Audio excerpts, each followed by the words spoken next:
JVC, also known as Victor Company of Japan, is a consumer electronics and professional video equipment manufacturer that was founded in 1927 as the Victor Talking Machine Company of Japan. JVC has a long history of producing innovative products that have helped shape the consumer electronics industry. In the late 1920s, JVC only produced phonographs and records, and by 1939 it had created Japan's first locally made television. In 1953, JVC became majority owned by the Panasonic Corporation, but later released its ownership in 2007. In 1970, JVC introduced the Videosphere, which was a portable CRT television inside of a space helmet-shaped casing and an alarm clock. But one of JVC's most important innovations came in the late 1970s when JVC developed the VHS format to compete with Sony's Betamax. JVC then introduced the first VHS recorder, the model HR3300U, to the consumer market in Japan on October 31, 1976, and to the US market in 1977. It retailed for $1,060 US, representing $5,623 US, 7,512 Canadian, and 5,102 euros in today's economy. JVC then strengthened its ties with Matsushita, Hitachi, Mitsubishi, and Sharp to back their VHS standard, and this of course triggered the videotape format war that lasted from the late 70s until the late 80s, and for which VHS ultimately emerged as a superior format. In 1982, the company also introduced the VHS-C for video cameras, which competed with the Video 8 format, and they later invented hard drive camcorders.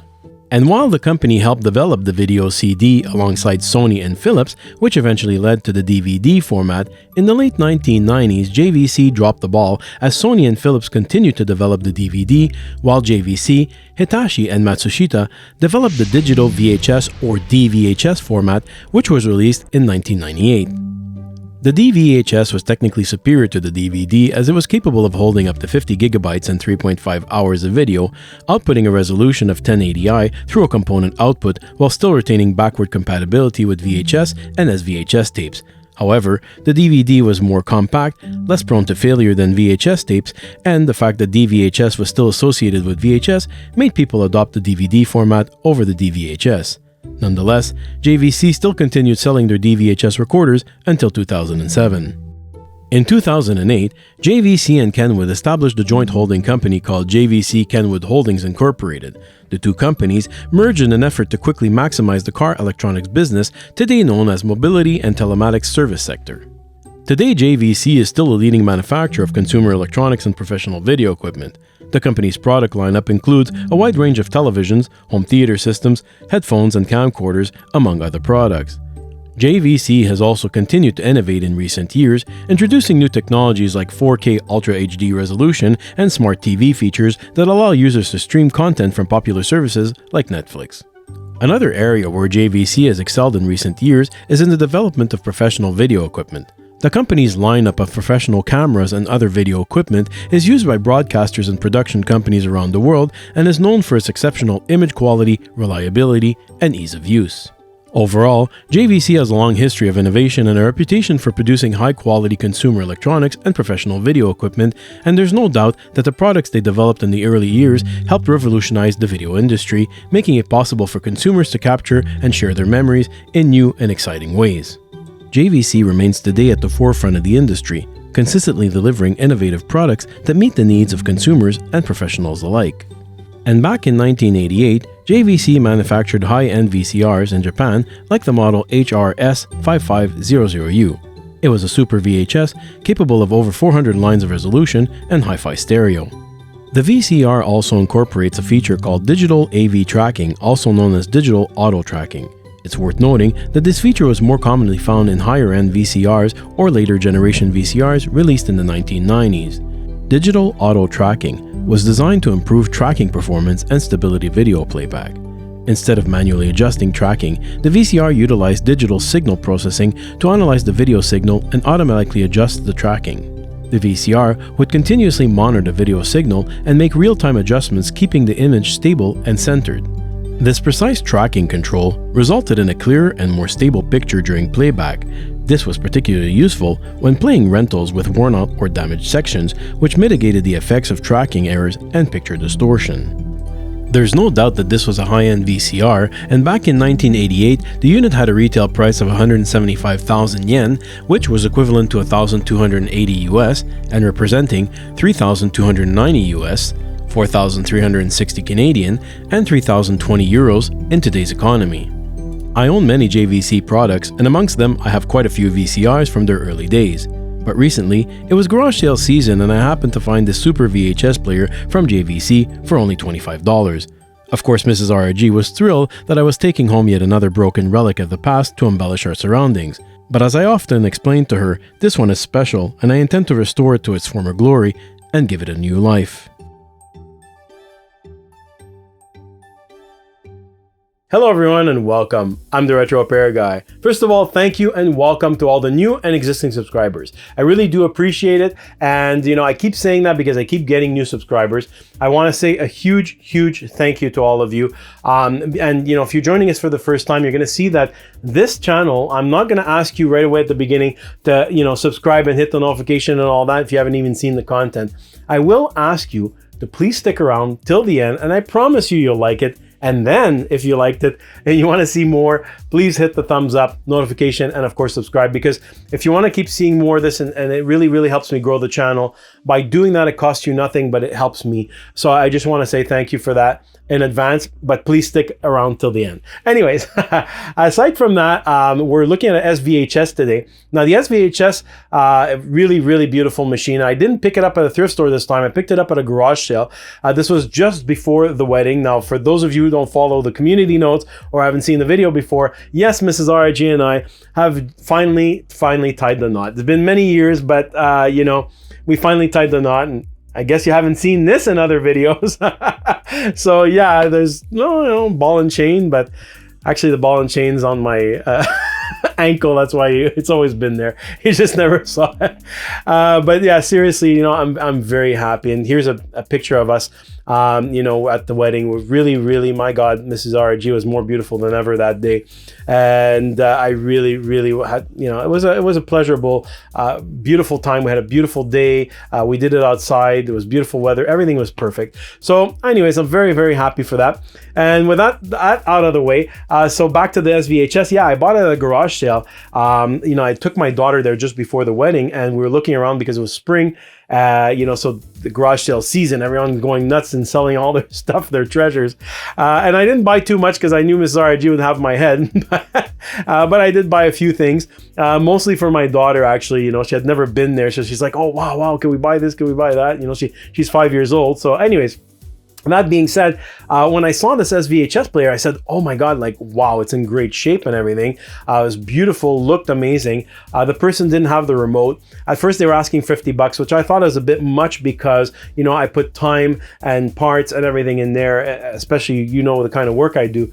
So there's that. And then the fact that I've been looking around in thrift stores and I can't find an SVHS. So I knew it was still worth something. But when I got home and I looked on eBay, some people are still selling for a few $100. Now asking is not actually selling, but that's what they're asking for this particular model. Now it is a very, very good quality unit made in Japan in the 1980s, beautiful and everything. So for me, it was really worth it. But I ended up paying $25 for it.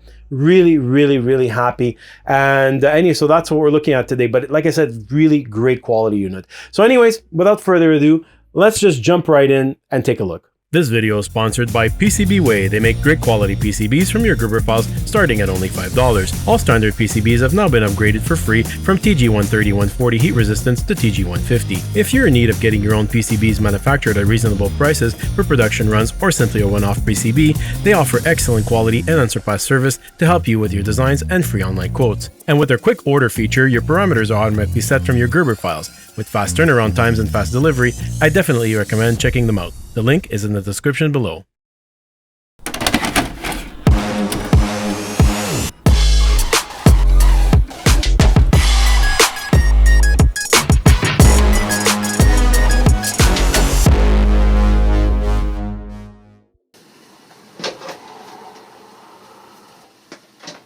I connected the SVHS output to the monitor. The blue screen is from the tuner of the SVHS player that displays instead of white noise. The channel number is jittery and doubled, but for some reason seems clear on camera.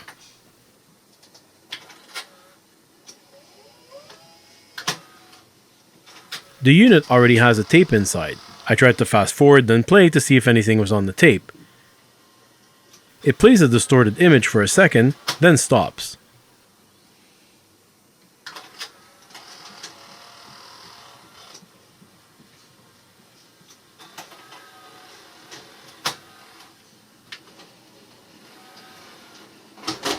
Thinking it might be the tape, I took a movie from my collection.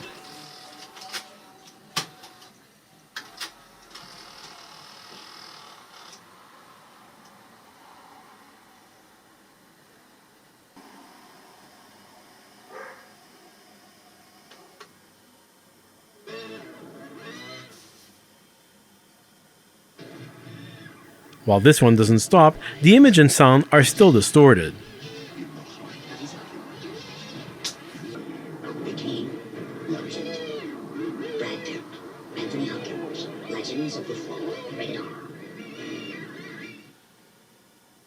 The unit has auto tracking but also has a manual tracking adjustment. Turning it actually makes it worse.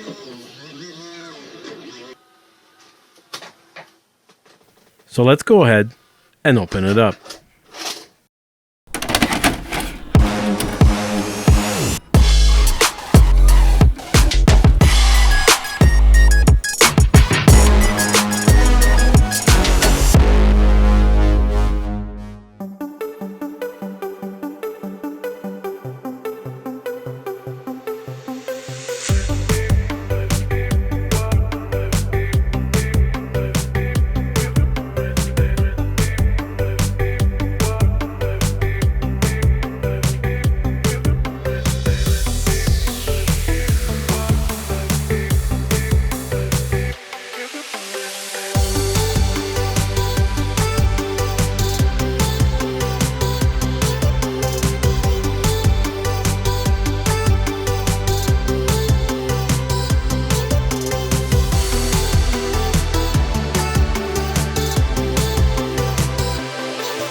The first and most important order of business is the power supply.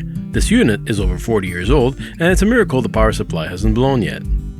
I need to remove the heat sinks and shield to reach all the capacitors, and at the same time it's a good idea to remove the old dried up thermal paste and replace it with new one. However, there doesn't seem to be any way to access the screws without removing the whole transformer. So of course, I went ahead and removed it.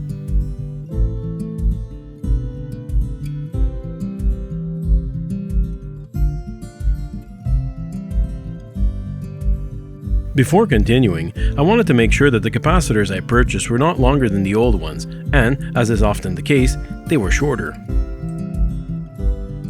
I'm replacing the capacitors with Nishikon's UPW, UPA, and UHE lines depending on availability, as they are all low-impedance capacitors made for such applications. The new capacitors are also rated for higher heat tolerances of 105 degrees and longer lifespans of thousands of hours, which is perfect for this power supply that tends to get very hot. Testing the first old capacitor I remove shows 13 ohms of resistance. While capacitors generally all have some resistance, I compared it to the new one from the UPA line that shows 0. Exactly what is ideal for a power supply. With everything removed, I began to clean the voltage regulators with 99% alcohol in a swab to remove all the old thermal paste.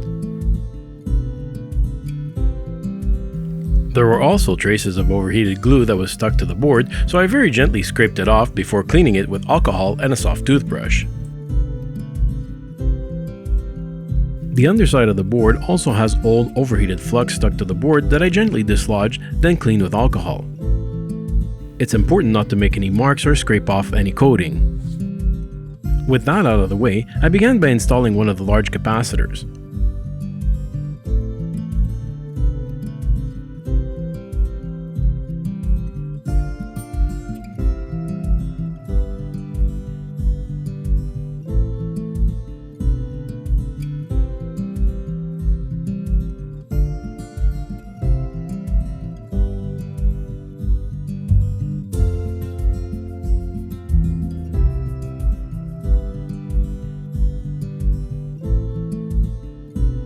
I then added thermal paste to the voltage regulators and reinstalled the heatsink.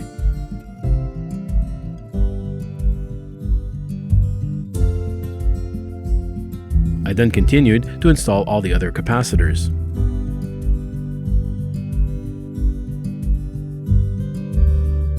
I randomly checked one of the smaller ones, only to discover a whopping 72 ohms of resistance, which could have caused a serious problem soon enough.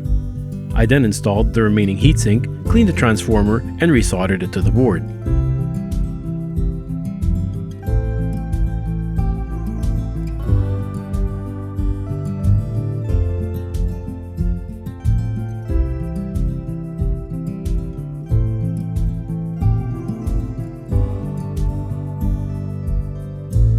Because of the heat, I wanted to double check for any cold or cracked solder joints, so I ran around the board resoldering suspicious joints. And of course, I cleaned it all up again. I then had to resolder the connector I had removed and replace the little foam pad that was holding it in place. And finally, I couldn't leave these old fuses in. This power supply is old and heated up a lot, and the hotter the fuse operates, the shorter its life. So I replaced them with quality fuses from Eaton Electronics and Little Fuse.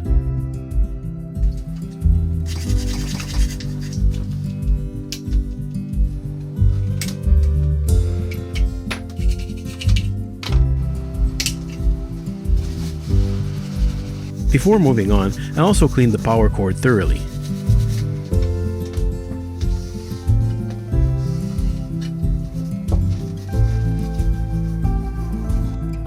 And here's the completed board, recapped, the soldering redone, and cleaned up.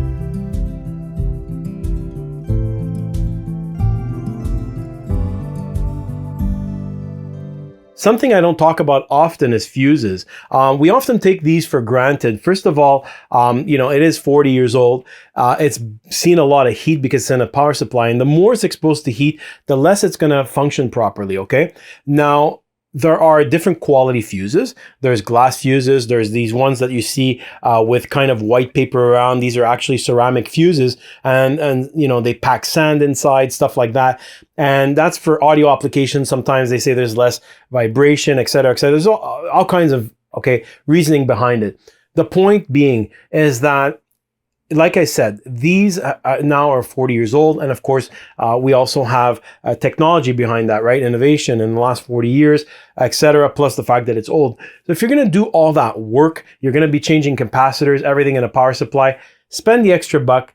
and buy yourself a nice fuse. And if you want anything, and there's fast acting, medium, and slow. So the thing is that they each have their application. This one happened to be a fast blow for the power supply because you want the current to cut fast if anything happens, not to damage the rest of the equipment.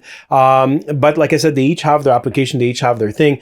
If you want to read more about Fuse, I'm going to put in the description. There's a nice paper written by Little Fuse that I really like. The way it's written, it's beautiful, and it really explains and helps you select fuses. So go and take a look at that. It's really interesting. I linked it for you there. But like I said, if you're going to do all that work, spend the extra buck and buy yourself a new fuse.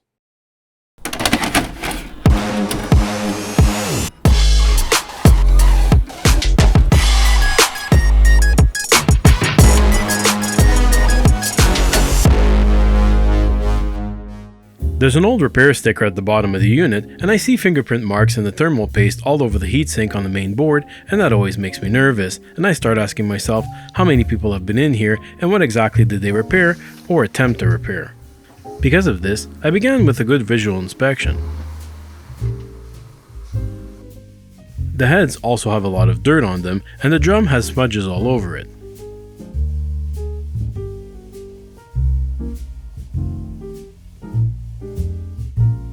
I began by cleaning the heads, pinch roller, and guides to assess the situation a little better.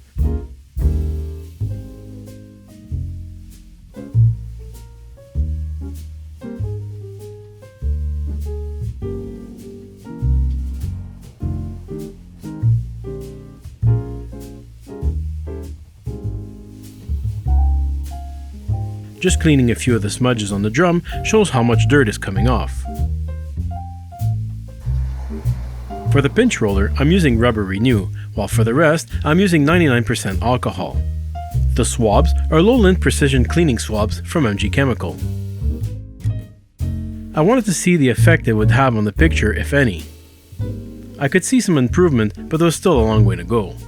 The pinch roller barely put pressure on the tape. I cleaned it several times, but this one was beyond saving. This of course made me anxious because it's not easy to find 40-year-old specific parts for a unit.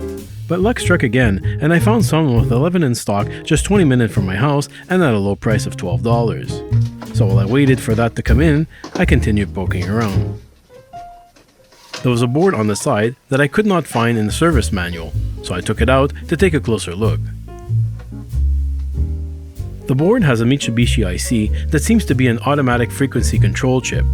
This would tell me that this board is responsible for maintaining the correct playback speed of the tape, which of course is critical for maintaining accurate synchronization between the recorded video and audio. So I went ahead and recapped the board. I replaced all the capacitors with Nichicon audio capacitors from the UKA and UFW lines.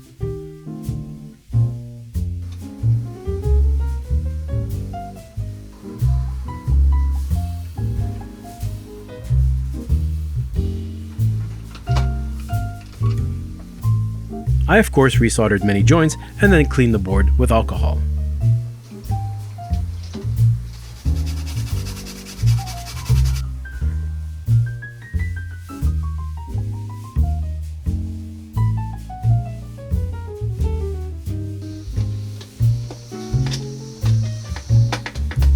I really wanted to clean that front panel, and I also wanted to access the potentiometer knobs underneath that are responsible for the picture sharpness and vertical lock, as well as other buttons, so I could clean them with electrical contact cleaner.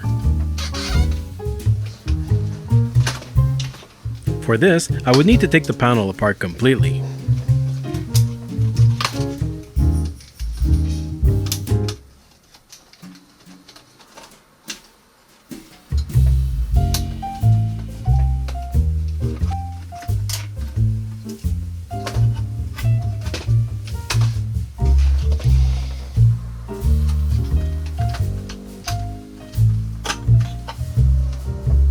I truly wanted to take the rest of it apart to put the chassis in the sink, but I had to stop myself.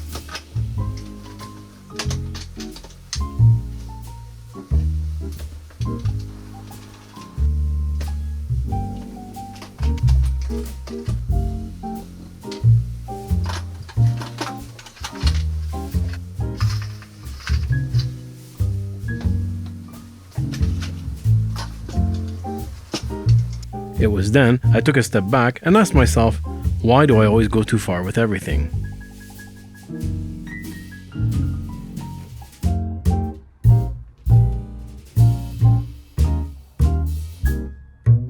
Well, I think it's time for a bath.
With the panel taken apart, I began by cleaning all the switches and knobs with electrical contact cleaner. I don't plan taking it apart again, and it's probably been a while, so I sprayed them twice and turning the knobs to make sure it cleans them thoroughly.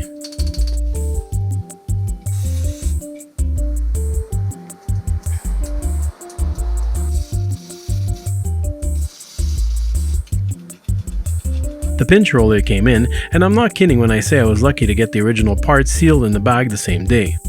Removing the old one is not that difficult but requires patience and finesse. You need to remove the spring underneath that's responsible for the tension. You then need to carefully and gently lift the plastic slit washer holding it down. The guide arm assembly also needs to be removed in order to lift out the pinch roller assembly, and of course it has its own spring and slit washer. Normally, the loading mechanism is removed, which gives easier access to everything, but doing so means adjusting it again and it's working fine. So all I did was unscrew the front and gently lift to the right side to be able to lift the pinch roller assembly out. Comparing the two side by side, I immediately see that the new one on the left is a little thicker, but measuring it with a digital caliper confirms that. And while it doesn't seem like much, it's a huge difference in this case. Before putting the new one in, it's important to clean the area and apply new grease. The service manual provides a full diagram with all areas that should be lubricated when servicing the unit. The installation was simply the reverse of the procedure.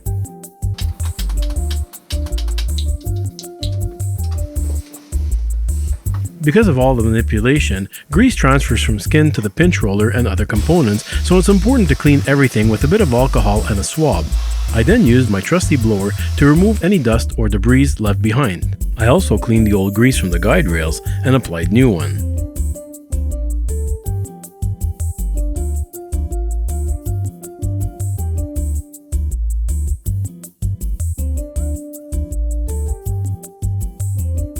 I noticed a few things I did not like where I suspected someone had previously repaired or attempted to, and because I can't stop myself, ended up changing the capacitors in those areas as well.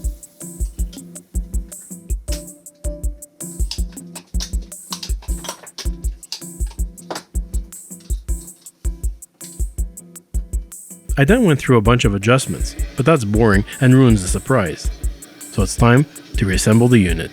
Couple of notes I want to give you on the repair. First of all, when it comes to the pinch roller, this is one factor out of many, okay? But first, let's look at the pinch roller. The pinch roller, now, when I showed you there's a difference in thickness, it didn't seem like much. I think it was 0.025 millimeters, something like that. It doesn't look like much, but think about a typewriter. You're putting an extra sheet sometimes so you can get some extra grip because it's used up the roller, okay? It's just an extra sheet. It's not very thick, but it's grabbing on. think about 2-3 extra sheets on there, okay? Now, I don't know the thickness of a sheet, but I know it's not as much as was missing here. So I'm just saying that a couple of sheets missing and it's not, rubbing properly or grabbing properly. First thing you want to do, I always tell people use Rubber Renew. Now, Rubber Renew, it renews the surface. If it's too slippery, that's one problem. So a lot of times it's just that you put some Rubber Renew a couple of times sometimes, and it becomes like rubber. You want it to feel like a rubber tire. That's what it is, right? You want it to grab, okay? If it still doesn't work, well, of course, you'll have to replace it. Now, sometimes it works. In this case, it's still slippery, but it was much better. But it still wasn't working. Why? One way you can quickly test it, just barely put your pinky on it, okay? Don't put pressure. Of course, you'll stop it. But without putting pressure, just barely touch it. It was stopping all the time. It was barely grabbing the tape. It was just turning, just to say it was turning. When I changed it, I really had to apply pressure if I wanted to stop it. I was putting my finger on it. It wasn't stopping, it was turning. So that's one quick way you can test it. But of course, start with the Rubber Renew, see if it's grabbing on. Now, a VCR has many parts. Everything is moving. It's all mechanical, okay? There are so many factors, so many things that make it, like I said, this is just one part of it. If you want to get into fixing it, you're going to have to consider a few things. First of all, if you're picking up a VCR like this that is, 40 years old, first of all, yes, I've said it before, you're looking at capacitors, okay? There's lots of capacitors in there that are 40 years old, that are 73 ohms of resistance, have you seen, or, whatever. They're not giving you the proper, they're not filtering properly anymore. And on top of that, they are not, providing the correct voltage. So there's a lot of electrical adjustments as well. So you're going to adjust it to what? To something that, against something that is no good in the first place. So that's one thing. Then there's all the mechanical adjustments. There's the head cleaning. There's so many factors. Just on the audio and tracking, there's 3 adjustments there, for the tape. Then there's the height adjustment, where the tape goes around the head that's spinning. So there's the whole drum assembly. So there's so many things and so many factors. You can't just look at one, and it's very hard to say, oh, this is your problem. And if you're interested, by the way, go take a look. There's a guy named Jared Owen. I'm not giving a shout out to his channel. He already has over 1 million subscribers. He doesn't need, but I'm telling you because I actually was consulted for that video, and my name's on the description below. You can go and see it. But it's very interesting video because it shows you in 3D the whole functioning of a VCR. So go and check that out from Jared Owen. It's really nice. And like I said, I consulted on that video, and my name is there. So anyways, go take a look at that. And like I said, consider all of these things if you're going to be repairing a VCR.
Well, this time I knew it was going to turn on, but there's still that little thought in the back of my mind that sees it catching fire.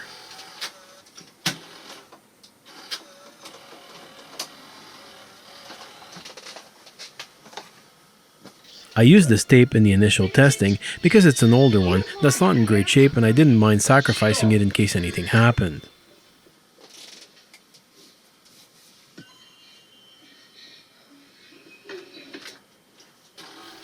Now that we know the machine works, let's put one in that's in excellent condition.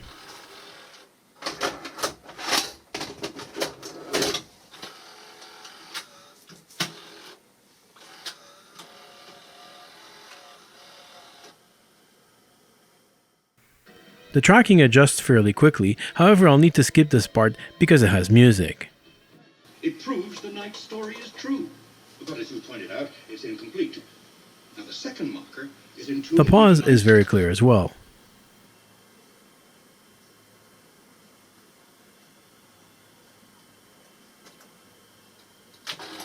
And while it might not show on camera, I would say it looks almost as good as a regular DVD. Italy. As you can now see, Dr. Jones, we're about to complete a great quest. Well, I think we've also completed a great quest that began with a $25 relic from a garage sale. Yes, I have something to show you.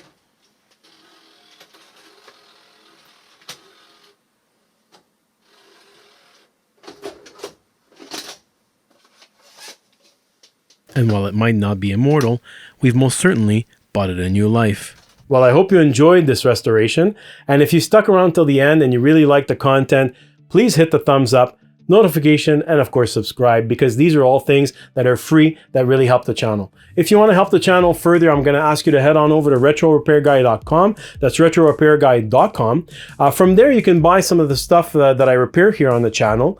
And there's also other ways you can support the channel. There's things that you can either purchase, you can donate equipment to the show. You can even buy t-shirts here on YouTube. And down below, there's even a super thanks. There's all kinds of stuff like that. These are like super comments, kind of like the super chats. There's all kinds of stuff like that you can help out with. And of course, people are asking me all the time, do I repair stuff? Go on over to my website as well. There's an FAQ on that that's very detailed about restorations if you're interested to get in contact with me. And I would ask you to read it before you get in contact with me. And aside from that, I just want to say a big thank you for watching, and I'll see you soon with another restoration. Bye-bye.